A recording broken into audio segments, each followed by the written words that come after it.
So this is 7 signs you should fire your chat team immediately. A lot of creators put in a ton of work on IG. They're getting tons of views. They're getting subscribers, but they're not really spending any.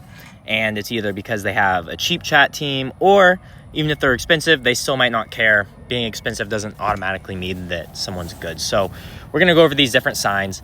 And just so you know, I've been in the OF space on chats for over 4 years. So we've seen pretty much like everything there is under the sun. I can't even count how many creators' chats that we've seen, worked on. And also we have data on creators that we haven't even worked with, because we have agencies and their creators' data.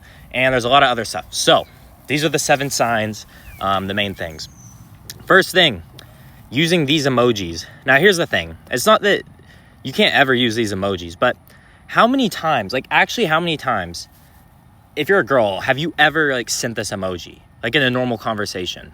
Maybe, you know, if you're joking, like you use it, but obviously like in a GFE experience, like on OF, like who actually uses these emojis? And it's always Filipino VAs that use them. And so when you see these all the time, it's a clear sign that the chatters are not trained and they're from another country. Because in English, it's like, we just like don't use these emojis, right? And so if you think your fans aren't going to know that, they're a lot more sophisticated than they were like 4 years ago, right? So don't use these emojis.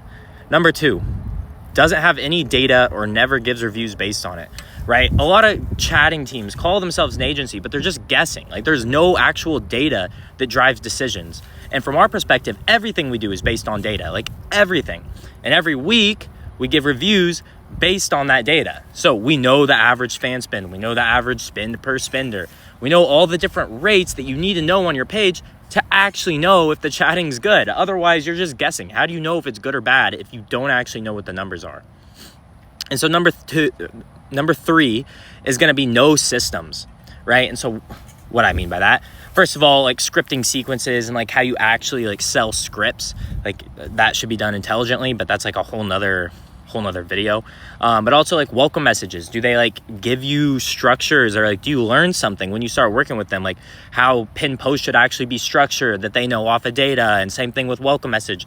Because I'm telling you, if your welcome message is right, you can add 10 to 20% of revenue just from that welcome message. And people who subscribe and spend within the first 2 hours are 4 times more likely to spend over the long term. It's like 1 hour or 2 hours. This is like a big study that was done in sales in general. So the welcome message is key, right? But if there's none of this going on, you're not getting any data, no reviews, they have no structures, it's like, it's probably not good. Because stuff isn't just good by randomly guessing. Like stuff is good because it's based off data and you know it's actually good.